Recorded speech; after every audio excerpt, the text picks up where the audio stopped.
Hello hi and welcome back to the video series lecture. इस video में हम बात करेंगे treatment of plant and machinery. जैसे हमने ट्रीटमेंट ऑफ मटेरियल्स देखा, वैसे ही हम देखेंगे कि ये प्लांट एंड मशीनरी का जो ट्रीटमेंट है वो कैसे किया जाता है। तो इसमें इस क्वेश्चन में, इस एग्जाम्पल में हमें दो तरीके के केसेस देखने हैं। ठीक है, तो ये दो तरीके के डेप्रिसिएशन के जो केसेस है वो हमें देखना है, एनालाइज करने और समझने हैं। और हम जब फाइनली सॉल्यूशन जब सॉल्व करना चालू करेंगे, तब हमें याद रखना है कि जो प्लांट एंड मशीनरी है उनका ट्रीटमेंट कैसे और किस हिसाब से देना है। तो चलिए क्वेश्चन की तरफ बढ़ते हैं। Dinesh, a building contractor, started work from 1st January 2010. On 1st March 2010, a plant costing rupees 60,000 was purchased for the contract. A part of the plant costing rupees 10,000 was unsuitable and returned to store on 31st May 2010. Plant costing rupees 6,000 was stolen from the site at the beginning. Plant costing rupees 20,000 was sold for 13,000 on 31st December 2010. Accounts are closed on 31st December every year. Charge depreciation at 10% and at 10 percent per annum and show the treatment in the contract account. So एक 10% के हिसाब से हमें लेना है plant and machinery के, और एक 10% पर एनम की तरफ लेना है। ठीक है, तो देखते हैं किस हिसाब से ये सॉल्यूशन आगे बढ़ता है। So case one, when depreciation is charge at 10%। दोनों में फर्क है वर्ड्स में। 10% यानी सिर्फ 10%, 10% पर एनम यानी पूरे साल। अगर आप 2-3 साल का कॉन्ट्रैक्ट कर रहे हो तो हर साल उसको 10% चार्ज करना है। तो लेट्स सी। तो प्लांट है 60,000 का, यहाँ पे क्वेश्चन है हमारे पास। Plant costing rupees 60,000 was purchase for the contract. तो यहाँ पे हमने 60,000 रुपीज का एंट्री कर दिया है। So by plant return to store, cost 10,000 है, उस पर डेप्रिसिएशन हम निकालेंगे 10% का, तो हो जाएगा 9,000। तो इसके लिए वर्किंग नोट भी दिया है हमने।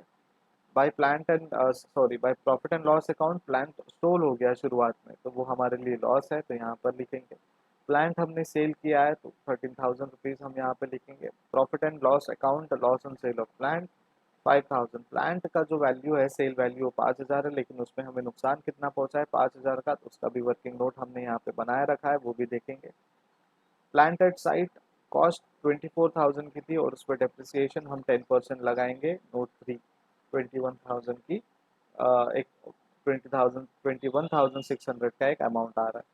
ठीक है, तो सारा चीज वर्किंग नोट पे डिपेंडेंट है। तो चलिए वर्किंग नोट देख लेते हैं। एंट्रीज आपको समझ में आ गई है, क्या करना है, कैसे करना है। So calculation on depreciation on plant and machinery, return to stores 31st May 2010। 10,000 की वैल्यू है, उस पर 10% निकालेंगे। So time ignored as per annum is not given with rate. हमने टाइम इग्नोर कर दिया कि वो मशीनरी जो है 31st May को वो डेप्रिसिएट करेंगे, रिटर्न किया है 31st May को। अब यहाँ पे हमें टाइम कैलकुलेट करने की ज़रूरत नहीं है, हम पूरे साल का ही कैलकुलेट करेंगे। So per annum is not given with the rate, so time ignore कर दिया हमने। Note 2, calculation of loss on sale of plant 31st December 2010. Cost of plant is 20,000, depreciation 10% है। डायरेक्टली हमने 20,000 का 10% ले लिया बिकॉज टाइम इग्नोर कर दिया हमने, क्योंकि per annum is not given with the rate. ठीक है, ये सिंपल है case number one. Less sale of the plant, 18,000 का जो रिटर्न डाउन वैल्यू है उससे हमने 13,000 में सेल कर दिया, लॉस हमें 5,000 का मिला। ठीक है, so sale of the plant and loss on sale 5,000। Calculation of plant at site, अब 60,000 की वैल्यू है, cost of the plant less cost of the plant return 10,000 less cost of the plant stolen 6,000 and less cost of the plant sold. So cost of the plant at site अब बचा है 24,000, उस पर depreciation हम निकालेंगे 10% का। Time फिर भी हमने इग्नोर कर दिया है, पर एनम नहीं दिया है इस वजह से। तो यहाँ पे केस नंबर वन में हमें कोई दिक्कत नहीं है, सिर्फ जो वैल्यूज़ है उस पर 10%, 10%, 10% हमें डिडक्ट करते जाना है, चाहे वो कोई भी महीने में सेल हो या फिर कोई भी तारीख पर सेल हो। लेकिन जब केस नंबर टू हम देखेंगे, देखिए, above example 3 and case 1 can also be solved by taking the amount of depreciation only. In such a case, the amount of depreciation shall be debited to the contract account and all other transactions shall be ignored. Let us calculate the amount of depreciation. तो यहाँ पे above example case number 1 में जब हम देखेंगे तो आप सिर्फ डेप्रिसिएशन वैल्यू भी लिख सकते हो, ठीक है, लिख सकते हो। हमने आपके एक्सप्लेनेशन के लिए दोनों चीजें लिखी है।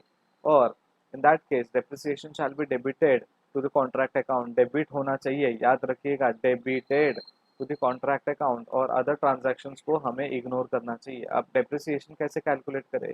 डेप्रिसिएशन ऑन प्लांट रिटर्न्ड 10,000 का 10%, depreciation on plant stolen not applicable as the plant was stolen and it's abnormal in nature, तो depreciation नहीं लगेगा। depreciation on plant sold 20,000 का वैल्यू है, 10% लगेगा। depreciation on plant at site 24,000, 10%, so total depreciation कितना आ रहा है? 5,400। if you calculate the balance of above contract account then you will get 5,400 as balancing figure which is the amount of material consumed। अगर आप ये transaction का आप balance check करोगे तो 5,400 मिलेगा जो कि आपका मटेरियल कंज्यूम्ड है, ठीक है। तो बैलेंस करने के लिए आपको उतना अमाउंट मटेरियल कंज्यूम करके लिखना है। अब जब नोट केस नंबर 2 में आते हैं तो when depreciation is charge at 10% per annum. अब देखिएगा प्लांट सेम रहेगा यहाँ पे, by plant return to store cost 10,000 है, डेप्रिसिएशन 250 रुपीज आ रहा है।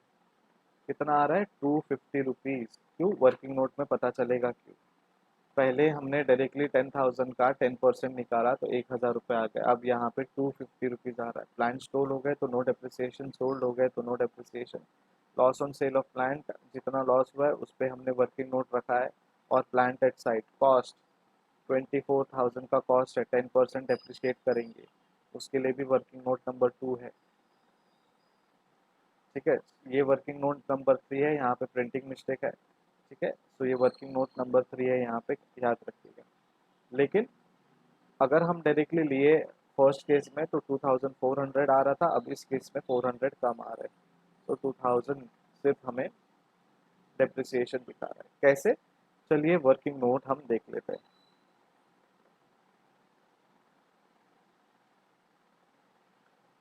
Note number 1, calculation on depreciation on plant return to store on 31 May 2010। Normal 10,000 का 10% हमने लिया इंटू 2 मंथ्स, ठीक है। क्यों 2 मंथ्स? मार्च, अप्रैल, मई। 31 मार्च हमारा ईयर एंडिंग है, 1 अप्रैल हमारा ईयर स्टार्ट होता है, तो अप्रैल और मई 31 मई यानी आखिरी दिन तक इस्तेमाल किया है, तो 2 months divided by 12 months into 250 comes to 250। नहीं समझ में आ रहा है तो हम कैलकुलेटर लेंगे और कैलकुलेटर से हम यहाँ पे सॉल्यूशन निकालेंगे। चलिए देखते हैं कैलकुलेटर से कैसे सॉल्यूशन निकलता है।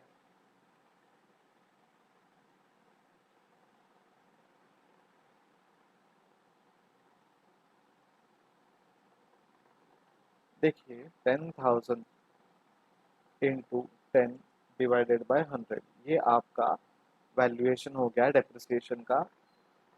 डेप्रिसिएशन एट द रेट 10% अगर बोला है तो, लेकिन अब बोला है कि पर एनम है, तो अब 2 महीने ही इस्तेमाल हुआ है, तो 2 महीने डिवाइडेड बाय साल में कितने महीने होते हैं? 12 महीने, तो 12 महीने वहाँ पे निकालेंगे, ठीक है।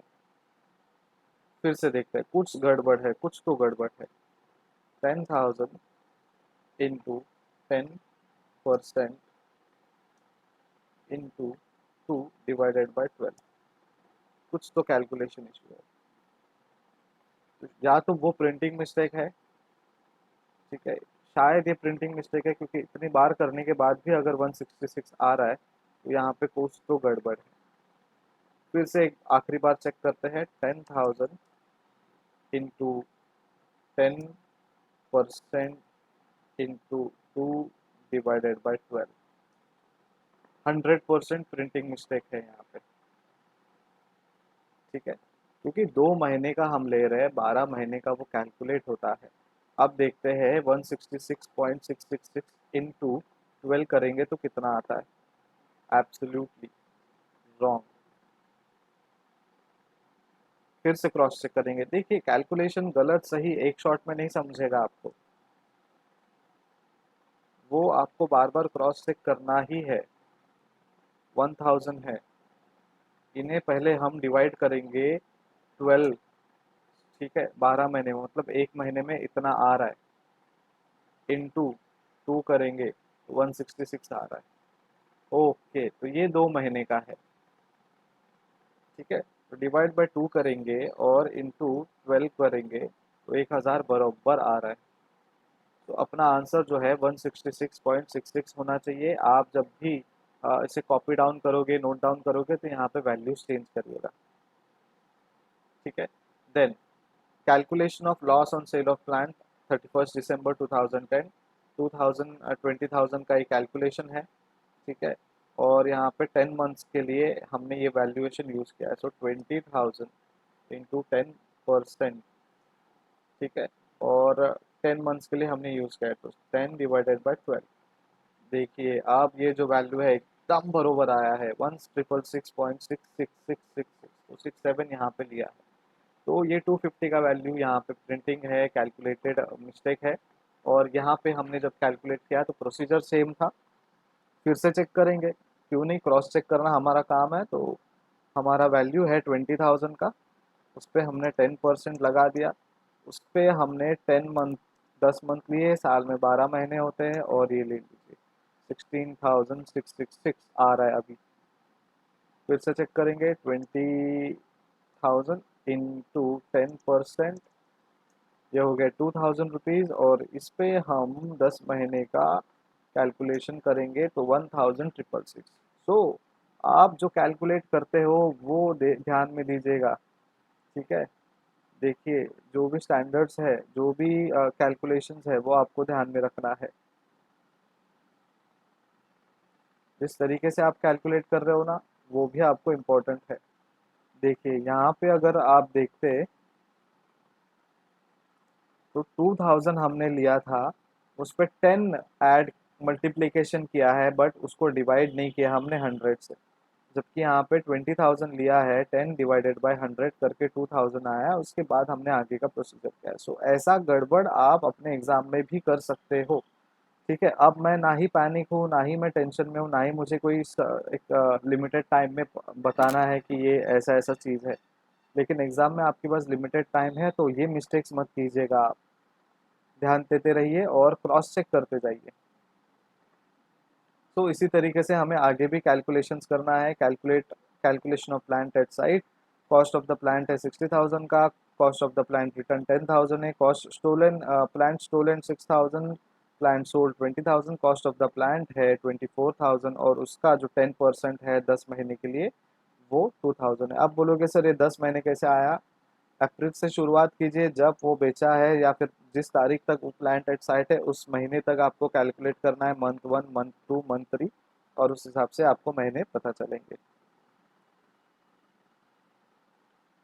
So the above example 3 and case 2 can also be solved by taking the amount of depreciation. Only in such a case the amount of depreciation shall be debited. Again debit हो रहा है यहाँ पे।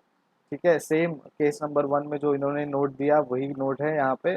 अदर ट्रांजैक्शंस को ignore करना है। Let us calculate the amount of depreciation. Calculate करना है amount of depreciation. Depreciation on plant return 10,000 into 10%, 3 महीने के लिए यूज़ किया है, तो 12 महीने हैं साल में, तो डिवाइड करेंगे 250 रुपीज़ आएगा। देखिए यहाँ पे 3 महीने लिया है अभी, और हमें जब सॉल्यूशन दिया है तो 2 मंथ्स लिया है। तो देखते क्रॉस चेक करते 3 महीने से आ रहा है क्या। 10,000 इंटू 10% इंटू 3 डिवाइडेड बाय 12, आप भी बराबर आ रहा है। देखिए 3 महीने, सो मार्च अप्रैल मई, अप्रैल मई, तो मंथ आपको ध्यान देना है कितने महीने का है, क्या है। ठीक है, then depreciation on plant stolen, तो नो डेप्रिसिएशन, स्टोल हो गया, हमारे पास नहीं है उसका पोजीशन, तो नहीं लिखेंगे। प्लांट सोल्ड का डेप्रिसिएशन हम लेंगे 10 महीने का, और प्लांट एक्साइल 10 महीने का लेंगे। टोटल डेप्रिसिएशन आपका इतना वैल्यू आ रहा है। And now if you calculate the balance of the above contract, then you will get 3917 as balancing figure, which is the amount of material consume. ठीक है, तो जितना यहाँ पे डेप्रिसिएशन आ रहा है उतना ही वैल्यू आपको केस 1 केस 2 में पता चला रहेगा। लॉजिक कि यही आपका मटेरियल कंज्यूम्ड है। ठीक है, तो आपको अब अगला वीडियो जो आएगा एग्जाम्पल 4 में आएगा, सेम हम वही चीज़ कैलकुलेट करेंगे, और शायद कुछ और चीज़ें हम डायरेक्टली कॉन्ट्रैक्ट अकाउंट की शुरुआत करेंगे। तो अभी तक के लिए example number 3 was good for you. नहीं समझ में आ रहा है कुछ, तो आप मुझे मैसेज कीजिए, कॉल कीजिए। मेरा ईमेल आईडी पुराने वीडियोस के एंड स्क्रीन में है, आप मुझे वो भी देखकर ईमेल कर सकते हैं। वीडियो अगर पसंद आ रहा है तो लाइक कीजिए, सब्सक्राइब कीजिए और अपने बाकी दोस्तों के साथ भी शेयर कीजिए। Thank you so much, keep watching, keep practicing and keep learning new things. Bye bye.